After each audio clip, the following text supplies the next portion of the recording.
Pessoal. Estou aqui hoje com Igor Paparoto, nosso amigo também, já de longa data, um especialista, um apaixonado, um profissional dedicado ao varejo e à tecnologia.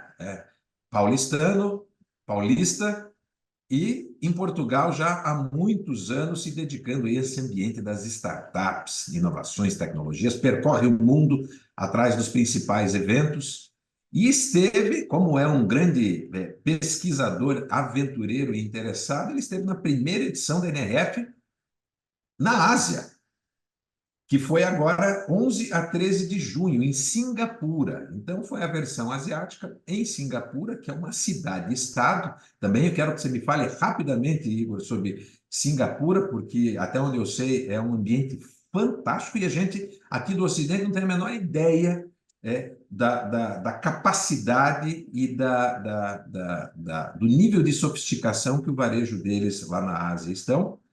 Então, quero começar com isso, te dando as boas-vindas. Obrigado por dividir esse assunto da primeira pós-NRF na Ásia, primeira NRF e a primeira pós-NRF aqui para a gente, falando para o pessoal aqui a equipe da Brainbox. Vamos lá.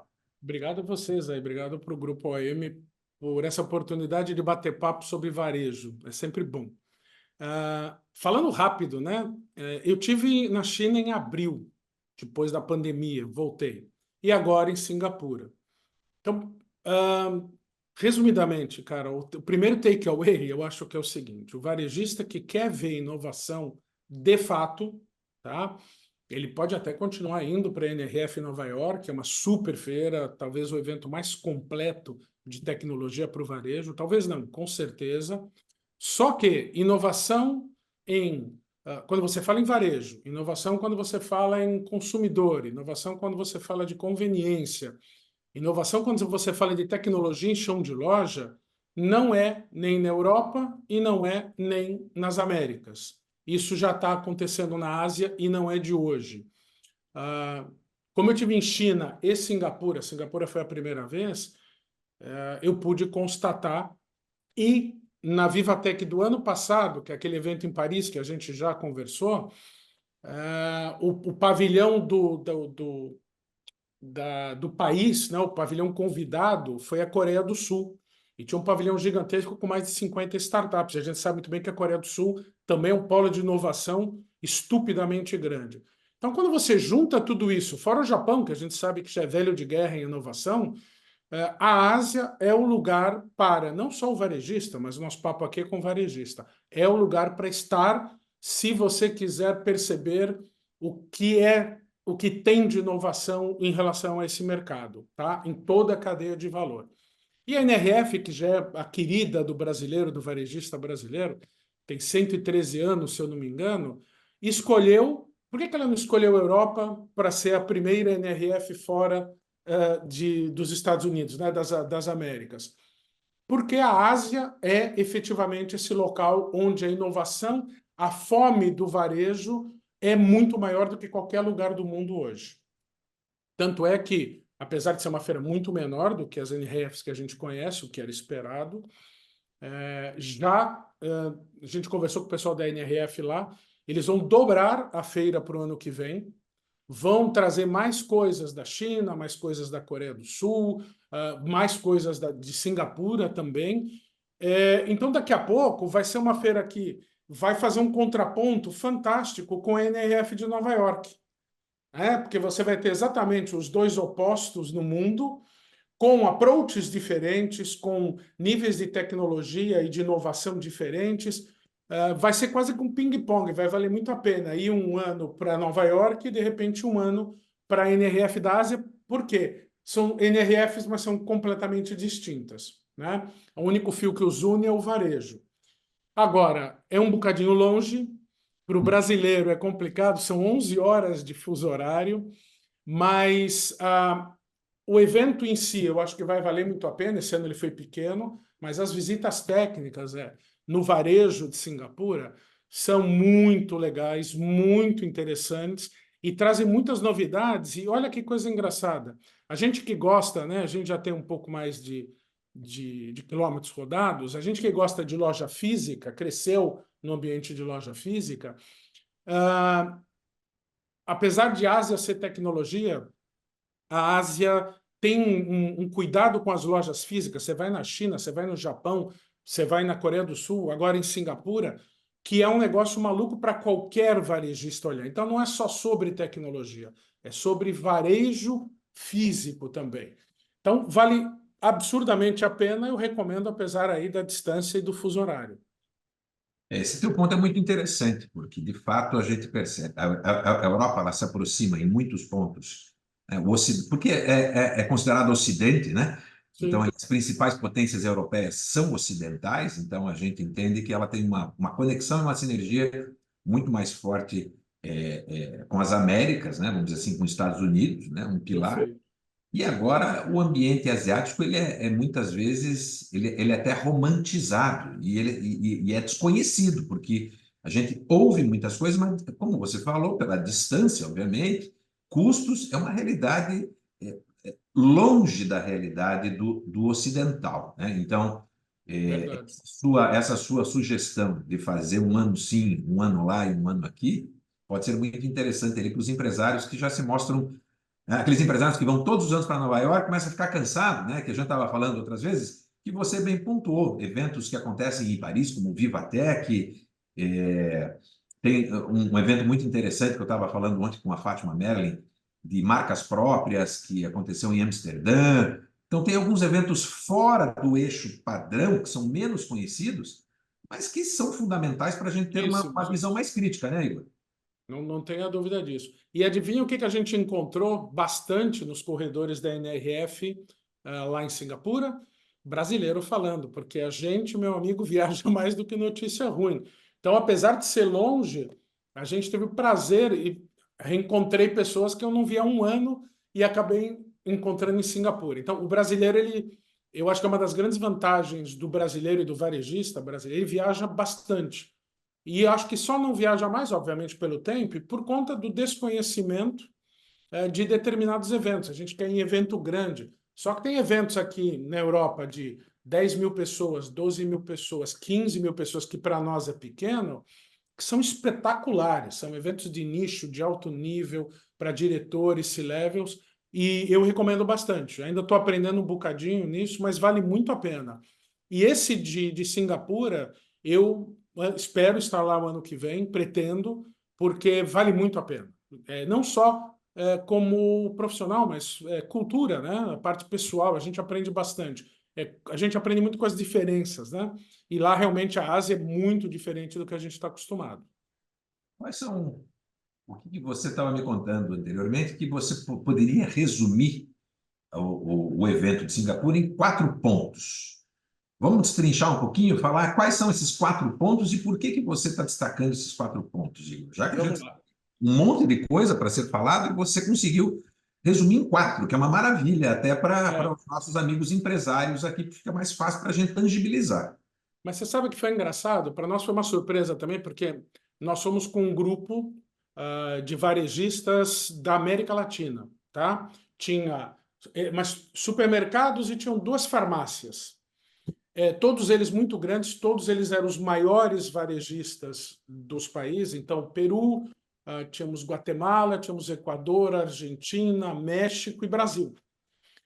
E o nível dos grupos era bastante bom, não só pelo cargo que o cara ocupava, como pelo brilho nos olhos de varejista. Sabe aquele cara que gosta de abrir loja, fechar loja, né? E por conta da quantidade, da complexidade do grupo, eu levei um consultor aqui de Portugal, que eu trabalho com ele, ele é muito bom em grocery, e formou um grupo tão bom, rapaz, que a gente sentou 2 dias no final do dia, pegou uma cerveja e falou: bom, agora vamos tentar resumir essa loucura de coisas aqui que a gente viu. E é engraçado porque, no fundo, esses são pontos que eles. Não vou te falar nenhuma novidade, mas eles são pontos em que nós falamos muito no Ocidente, já de longa data, mas qual é o diferente? Ele também, esse outro rapaz que foi comigo, teve na China recentemente também, e nós começamos a falar de Ásia. A diferença entre o Ocidente e a Ásia é que a Ásia já está aplicando isso tudo faz um bom tempo. Então, você vê isso acontecer. Uma coisa é uma palestra com PowerPoint, um stand com um protótipo. Outra coisa é você ir nas lojas, e não é só supermercado, você vai em lojas quaisquer, e você perceber aquilo sendo aplicado no chão de loja. Você ouvir nas palestras, a presidente da 7-Eleven Mundial é uma moça de 29 anos, se eu não me engano.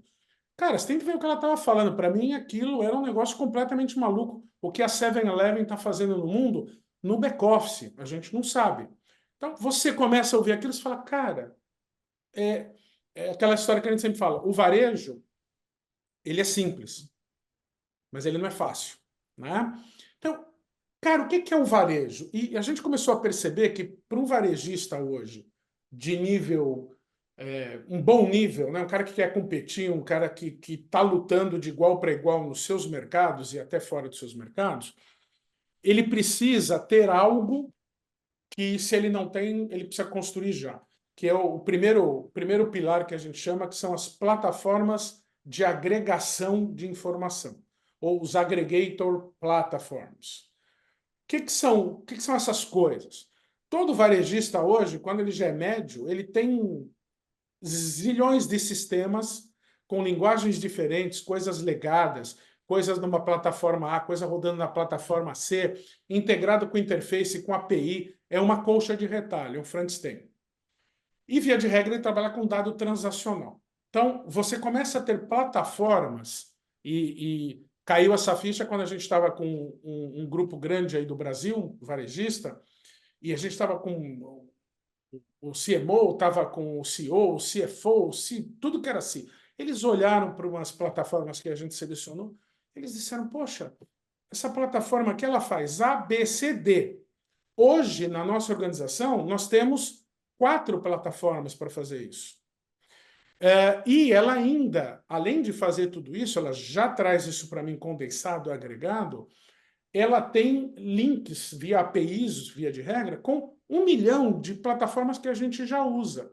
Então, qual é a ideia? Se eu pegar esse cara, eu já desligo 3 plataformas ou 4 e consigo trazer outras que eu não consigo desligar para dentro dela através de API. Cara, o pessoal ficou encantado. Nós vimos 2, né? Eu vou dizer aqui porque não tem nenhum jabá, mas só para a gente disseminar cultura, né? Uma chama Relax, desculpa, é Relax, não é Relax, é Relax. E a outra é a Blue Yonder, que já é uma velha conhecida da gente de varejo e tecnologia. São 2 plataformas de software agregadoras, tá? De dados. E a gente já vai pular depois para o segundo, não só dados transacionais. E aí começa a vir o outro patamar do varejo. E tem uma que chamou muito a atenção, existe um grupo francês chamado Vusion. Não sei se você conhece, a Imotex você conhece, que é aquela das etiquetas eletrônicas, né? Ela também faz parte desse grupo. E eles estavam lá com um case muito interessante de etiquetas eletrônicas com o Walmart. Eles estão fazendo um deploy para 2.300 lojas aí no Walmart a partir do segundo semestre agora. E tem várias vantagens que eu não vou ficar aqui dando detalhe, mas o que chamou a atenção? Você tem uma régua na gôndola que você coloca as suas etiquetas. Hoje, eletrônicas, hoje você tem uma bateria para cada etiqueta. No futuro você vai ter uma bateria por régua para essa solução, tá?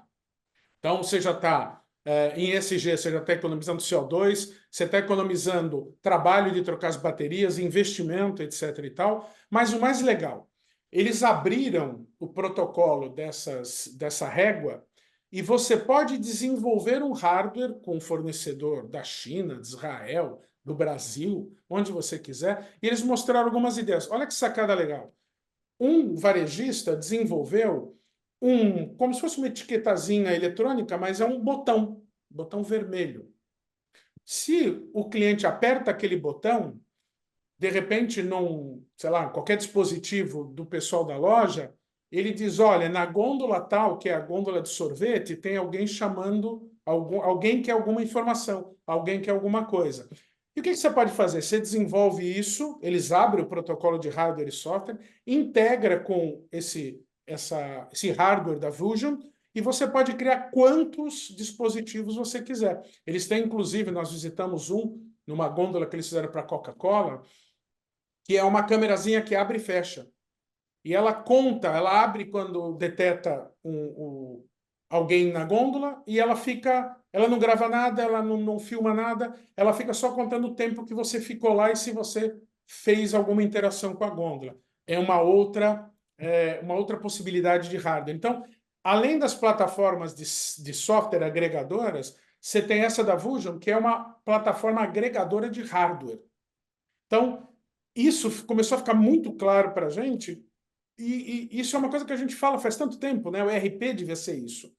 E para a gente andar para frente com os outros três, a gente precisa dessas plataformas para agregar essas informações. Senão você não consegue efetivamente fazer o que você tem que fazer além do que você já está fazendo, tá? Com eficácia de verdade.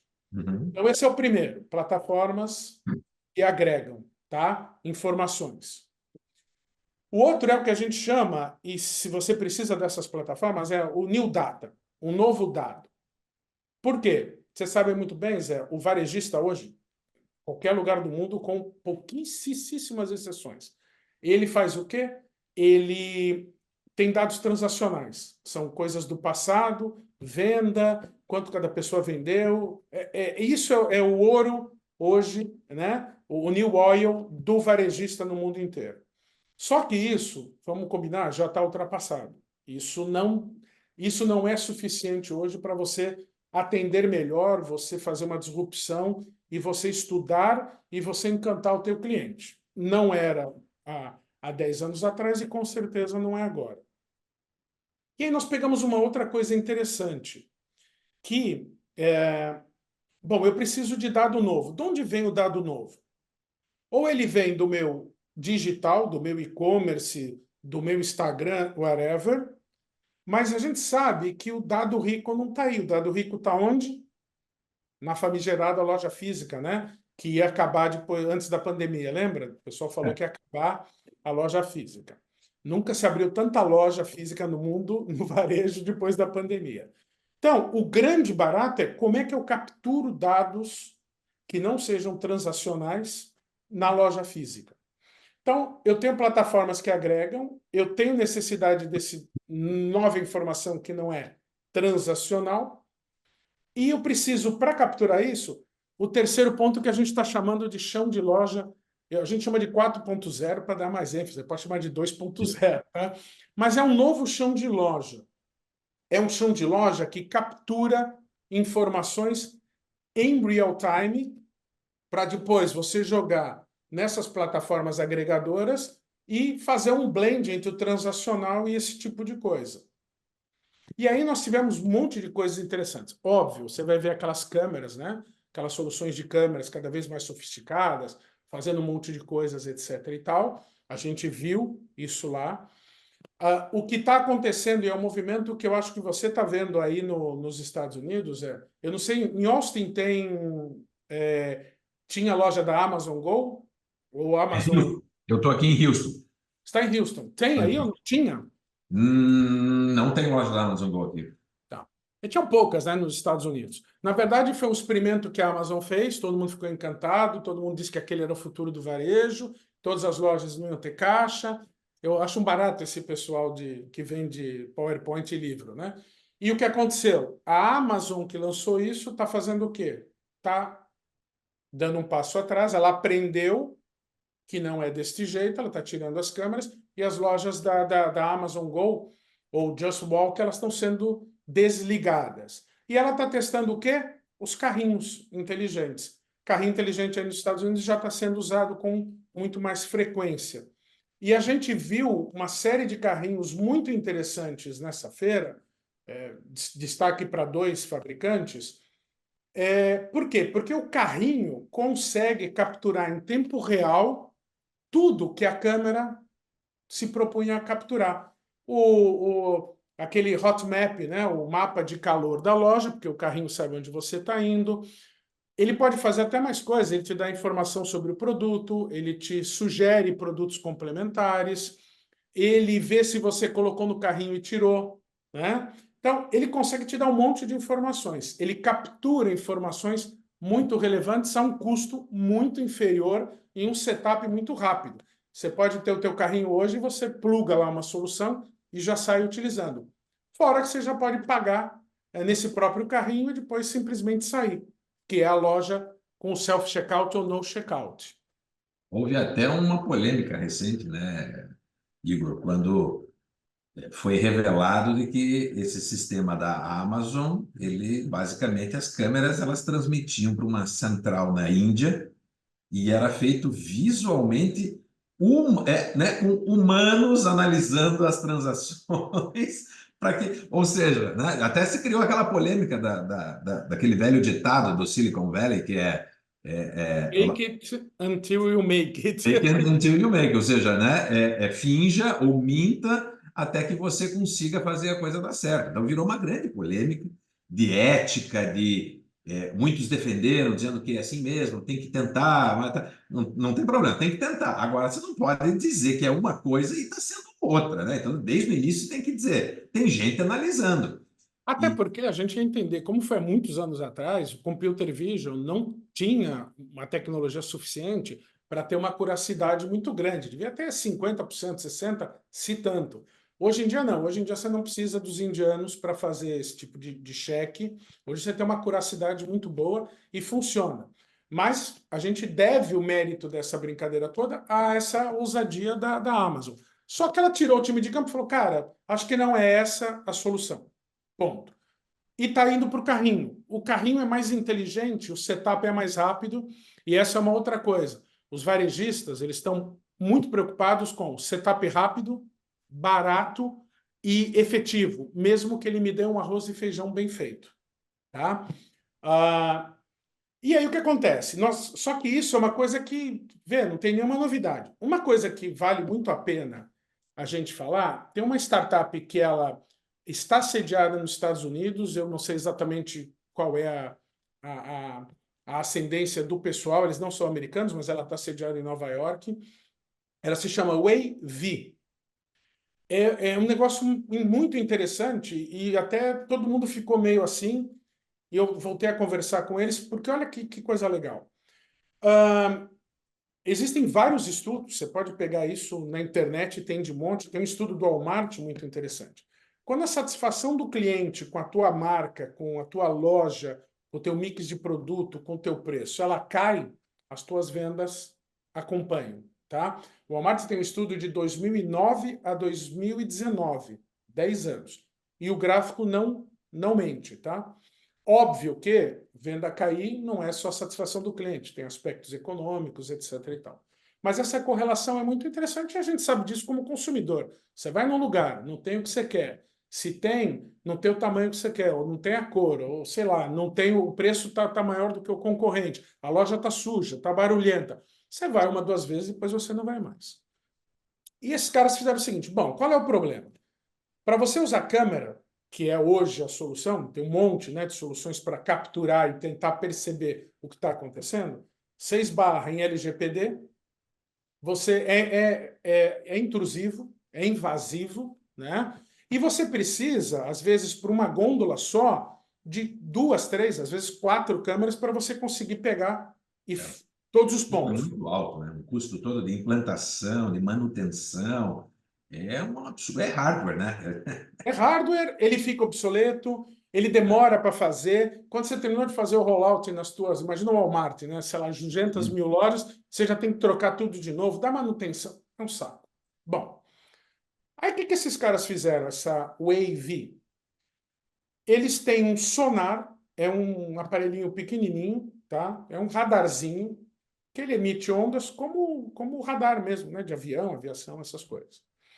E ele consegue, através desses, quando volta a informação, ele consegue medir o teu batimento cardíaco, o teu ritmo de respiração e os teus microgestos, tá? Bom, ele joga isso para um algoritmo que foi treinado, ou está sendo treinado, porque tem machine learning, e ele consegue detectar, diz ele com uma acurácia bastante boa, se a pessoa está naquela gôndola, naquele momento, em real time, se a pessoa está satisfeita com o que está olhando, feliz, neutra ou insatisfeita. Me parece que o custo de implementação é muito pequeno. Ele é você não precisa botar nada, você bota na gôndola, é muito simples de colocar. Em Quase menos como se fosse aquela versão dos beacons. Lembra quando os beacons surgiram? olha, você lembrou super bem agora. É um beacon mais sofisticado, né? Com Um outras beacon evoluído. funcionalidades, né? Pois. E com custo estupidamente menor, né? Porque os beacons eram caros e tal. Só que ele consegue capturar isso e ele consegue dar em real time, aí você pode receber aqui, se você quiser, algum problema de insatisfação. Aí, se você está num local, poxa vida, tem um cliente, dois, três com insatisfação, vai até lá, de repente está vazia ou está desarrumada, alguém deixou bagunçada aquela prateleira. Ele consegue te dar um mapa de calor, porque ele vai acompanhando por onde as pessoas vão passando, né? Através dessa coisa da respiração. Ele consegue te dar quanto tempo você ficou parado em frente, ou seja, tudo isso que a gente comentou agora, que é importante nessa parte de chão de loja 4.0, para pegar dados não transacionais e jogar nas plataformas agregadoras, isso aqui foi uma coisa nova, eu nunca tinha percebido essa tecnologia. E foi bastante interessante, o pessoal com muita informação relevante de como isso funcionaria. E eles estão entrando no mercado agora. É o único que eu vi, depois eu procurei, desde que eu voltei de Singapura, não achei mais nenhum concorrente desses caras. Então, fica aí essa coisa de chão de loja 4.0, os carrinhos são importantes para várias coisas, para a jornada do consumidor, você perceber em real time, coisas como o AV, são bastante relevantes e o varejista tem que olhar para esse tipo de coisa. Então a gente viu, eu tenho plataformas que agregam informações transacionais, não transacionais. A transacional eu já tenho desde sempre. A não transacional, que é o novo dado, né? Que é o segundo pilar, eu tenho que ter um chão de loja 4.0. E se eu conseguir montar essa brincadeira, eu tenho que convergir para uma coisa que é o quarto pilar, que aí eu digo que a Ásia está dando um show de bola. Os Estados Unidos, em alguns lugares, mais do que os outros, no resto do mundo, não, inclusive aqui na Europa, que é a cultura da inovação. Tá? Por quê? Se você tem a cultura de inovação, você tem uma loja que está coletando informação, você tem um digital, você tem um transacional, você joga em plataforma. O que isso te dá? Te dá um poder danado, que é isso que o asiático está fazendo muito bem, de fazer teste AB na loja, no chão de loja. Não mais simulações com softwares ou mockups ou estúdios ou fóruns de discussão. Você vai na loja, você pega o carrinho, pega esse sensor, pega lá uma gôndola, combina com a Coca-Cola, por exemplo. Cara, vamos fazer na loja ABC. E você mede em tempo real. Isso te dá muito menos risco, porque você está medindo em tempo real. Se você estiver fazendo uma bobagem, você desliga. E o custo de você fazer isso e o risco é infinitamente menor. E o go-to-market, né, e o time-to-market é infinitamente menor. Então, o que a gente está vendo muito na Ásia, Zé? Como eles estão trabalhando tudo isso, você vai na loja, se você for numa loja, na mesma loja, durante 6 meses, você vai ver a loja mudar um monte de coisas nesses 6 meses. Os caras ficam fazendo laboratório vivo. E não tem nada mais rico do que isso. Porque aí sim, jornada do cliente, omnichannel, omnicliente, bababá, aí fica a verdade. Você tem no digital já isso e você consegue brincar na loja, até para mudar a loja, para ela não ser boring. Né? Então, se você tem isso, você consegue fazer. E dois exemplos claros disso. Na verdade, dois exemplos claros. Por que na Ásia você já tem pagamento via facial, agora via palma da mão e etc., há muito tempo atrás? Isso tem há mais de 10 anos já. E no resto do mundo você não tem. Porque eles experimentaram, eles têm toda essa cultura, esse ecossistema desses 4 pontos. Eles fizeram testes nas lojas, viram, mediram, erraram, voltaram, corrigiram, fizeram de novo e deu super certo. E engana-se quem acha que isso é para economizar, não ter o salário do caixa, tá? E tem um outro ponto que caiu a ficha agora para a gente nessas últimas viagens. O Food for Now, né, o pronto para comer, está crescendo uma estupidez na Ásia. Bom, a China é o país do delivery, né? O número de deliveries que faz de comida é um negócio absurdo. O que que leva você, Zé, aí no supermercado, aí, aqui eu vou dar o preço daqui, tá? Você vai no supermercado aqui, você compra aquela salada pronta, paga 4 euros, 4,50 euros. Se você comprasse aqueles mesmos ingredientes, você ia gastar 1 euro. Então, o que que você tira de lição disso? O pessoal não está comprando salada, o pessoal está comprando tempo. E tempo é mais precioso, é o bem mais precioso que a gente tem. O pessoal está comprando, Zé, conveniência. O cliente que não briga por preço, né? Preço é um outro drive danado quando a gente está falando especialmente em comida, mas se ele não está brigando por preço, conveniência é a palavra-chave. Então, essa coisa de pagar rapidinho, de comprar comida pronta, isso está acontecendo de uma maneira brutal na Ásia e começa a acontecer no Ocidente de uma maneira bastante significativa. E aí tem algumas forças que a gente não muda. Você tem filhos, Zé? Ou não? Sim. É geração o quê? Seus filhos são o quê? Z, Ah, X? 15 e 10 anos, então são geração alfa ali, né? Pois, são essas últimas duas gerações agora. Essas gerações, elas não querem cozinhar. Ponto. Tá? Aí tem os baby boomers, né, onde eu me incluo. E aqui na Europa a gente vê isso acontecendo uma barbaridade. Eu até, se eu soubesse, né, eu até quero cozinhar, mas quando você vai ficando muito mais velho, você às vezes não consegue mais cozinhar. Esquece, não tem mais a destreza, não pode ficar lidando com faca, com fogo, etc. e tal. Então você tem uma geração ainda grande, com poder aquisitivo, que não pode cozinhar, e tem uma outra que está emergente com muito dinheiro que não quer cozinhar. Então, se você não consegue fazer um laboratório bacana nas suas lojas para atender esse desejo de conveniência e de tempo, de necessidade, você está perdendo. Você vai vender salada de 1 euro, né? Os ingredientes. É como o Brasil, né? A gente não vende produto acabado, a gente vende o produto bruto, agrícola. Alguém vai lá, acaba e vende por 10 vezes mais o preço. Então, no caso do supermercado, se você não estiver trabalhando isso, você vai vender produto bruto, 1 euro.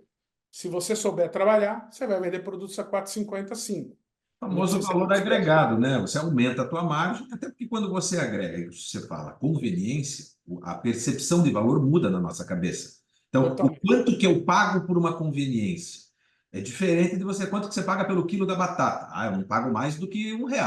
Mas e a batata cortadinha, já limpinha numa vara? Você perde essa noção.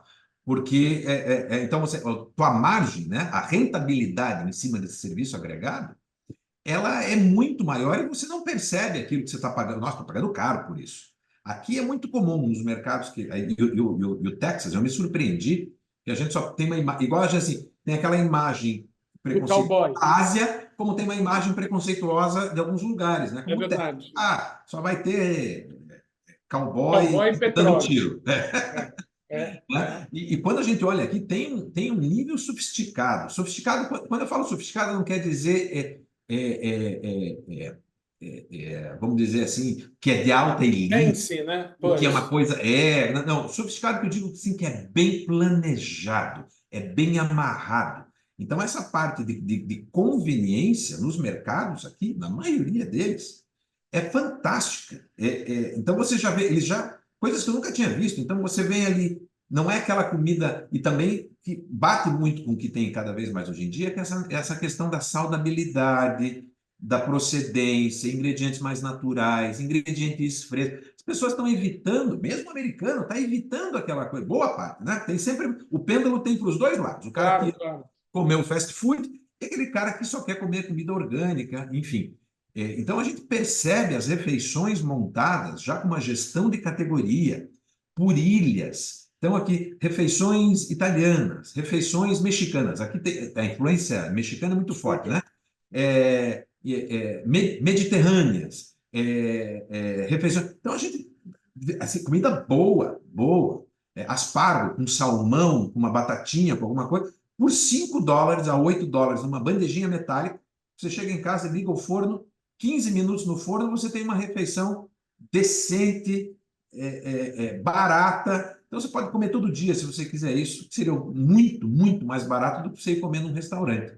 Então, esse fator do varejista entender, fazer essa leitura correta dos seus universos, tem que ter preço? Tem. Tem que ter promoção agressiva? Tem. Mas a gente jamais pode esquecer que não é aqui que eu vou ganhar o jogo. Não pode, não pode, exatamente. E o teu concorrente está fazendo isso ou vai fazer isso. Então, perceba o seguinte, né? Se eu tenho, para ter essa cultura de inovação, ou se eu tenho essa cultura de inovação para fazer teste AB em loja, que é o mais rico de todos, sem dúvida alguma, eu preciso ter a loja 4.0, né, capturando informações não transacionais, para ter o novo dado, né, o New Oil, que agora é o New Data, e eu tenho que ter plataformas que agreguem isso e efetivamente me prescrevam insights, tá? Assim, se eu pudesse terminar falando de Singapura, a gente viu muita coisa, como eram supermercadistas na sua maioria, obviamente a gente viu muita coisa de supermercado interessante, mas se eu disser para você que eu vi alguma coisa disruptiva em termos de formato ou de estrutura de loja ou gestão de categoria, etc. e tal, tem uma coisa ou outra que é diferença, né? Mas o varejo que me chamou muito a atenção, Lázaro, foi o varejo de luxo de Singapura. Singapura, não sei se o pessoal sabe, eu também não sabia, é um dos países com a maior renda per capita do mundo, né? A renda per capita lá beira os US$ 100 mil. É um negócio absurdo. E você tem muitos shoppings, muitos, e você tem nos shoppings de high-end, né, de lojas de alto nível, você tem lojas que, sinceramente, é difícil de encontrar até em Nova York, ou em Paris, ou em Londres, onde você tem umas lojas que cai o queixo do cara quando ele vê. Mas eu vi, e eu posso te dizer de duas lojas, para mim são icônicas, no local onde foi tem aquele hotel famoso, né, as três torres com a piscina com vista, a perder de vista lá, como é que chama? Vista, Borda infinita? borda infinita, etc.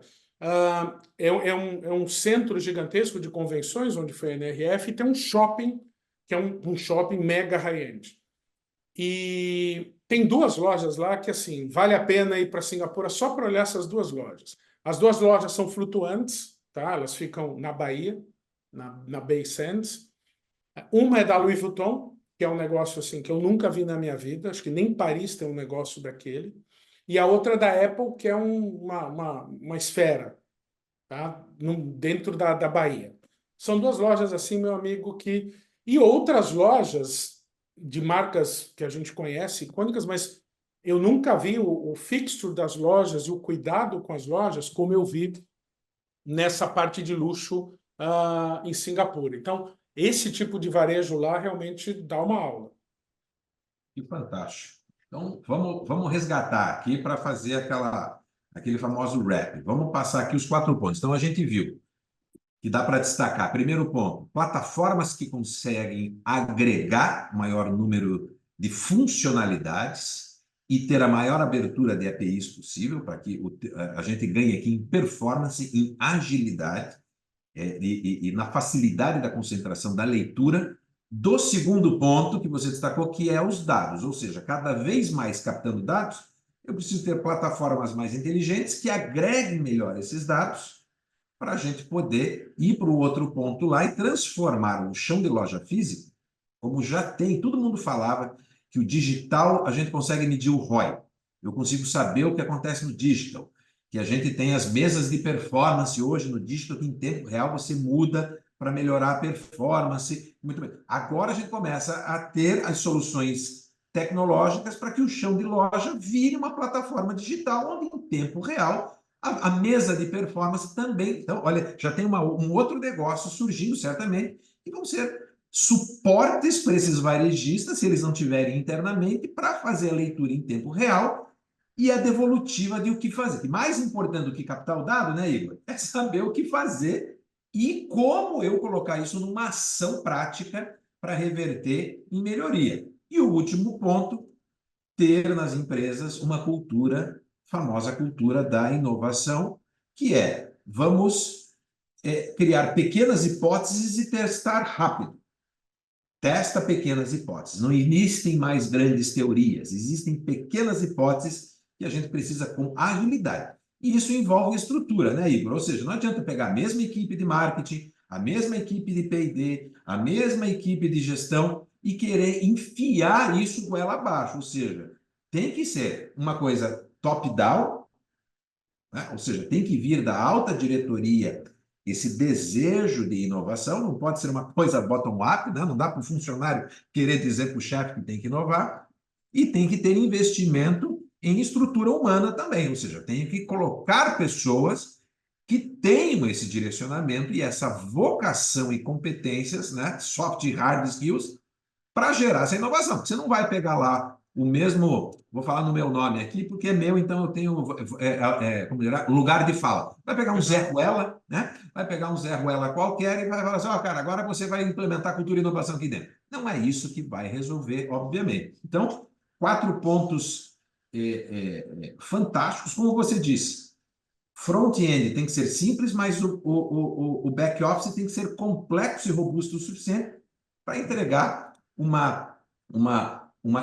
soluções simples quando eu entro numa loja. Eu só quero que funcione, é isso. O cara é isso. Eu quero um caixa que funcione, eu quero um funcionário que me atenda, não quero ter ruptura, eu quero ter o produto na categoria certa, eu quero identificar rápido onde está meu produto, eu quero ser identificado para eu ganhar minha promoção, porque eu sou um cliente fiel. Enfim, aquilo que a gente fala há 30, 40, 50 anos, executados de maneira eficaz. Igor, eficaz. Sem muita... E sem a loja 4.0, o chão de loja, você não vai fazer isso. Então, por isso que nós colocamos nesse... E eu acho que foi um wrap-up de anos já. A gente está vendo isso acontecer na Ásia. Isso está acontecendo. Toda essa coisa maravilhosa da Ásia acontece porque eles seguiram essa... Só que a gente não inventou nada. A gente conseguiu ler o que esses caras estão fazendo de bom e, sinceramente falando, não vi em nenhum outro lugar do mundo, não foi no mundo inteiro, mas nos lugares em que eu fui, eu não vi isso sendo bem executado como em Singapura e na China. E parece que está dando certo. Obviamente, não existe one size fits all, mas é o que você comentou. Que cliente que não quer encontrar o produto, ser bem atendido, receber na hora, não ficar pegando fila, encontrar uma comida. Hoje eu estou com mais dinheiro para gastar, eu quero uma comida bacana. Não tem aqui nessa loja. Poxa. Então, é fazer o que a gente vem prometendo há muito tempo, só que a gente achava que a tecnologia só com o digital ia nos entregar isso. Esquece. De novo, eu já sou da velha guarda, mas a loja física é o melhor ponto para você coletar e entregar experiências. Ponto. Só que a gente não tinha nenhuma ferramenta. Nós começamos a ter de 10 anos para cá. Quem está aplicando bem isso é a Ásia. O resto do mundo vai aplicar. Quando eles começarem a aplicar isso, a Ásia já está fazendo alguma outra coisa diferente. Então a mensagem é, fica muito de olho na Ásia quando a gente fala em varejo, porque a nossa ignorância às vezes nos cega, né? Não nos permite, o nosso preconceito não permite visitar alguns lugares e aprender coisas que são extremamente interessantes.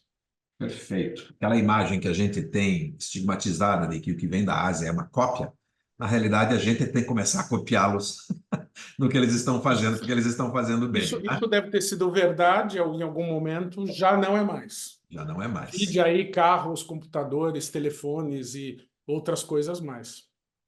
Perfeito. Então, eu gostaria de mais uma vez agradecer aqui o nosso amigo e parceiro Igor Paparoto, Grande grande prazer, Zé. especialista aí nessa arte de inovação no varejo, e espero te ver em breve, né? Quem sabe, NRF 2025 estará Quem lá? sabe? Quem Eu sabe? estarei lá, eu estarei lá.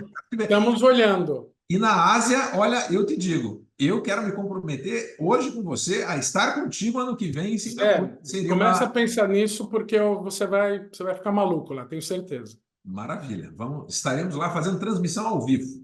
Oh, maravilha, meu caro. Igor, Fechadíssimo. Obrigado a todos obrigado. vocês aí, vocês é o teu grupo, e um grande abraço. Até a próxima. Grande abraço.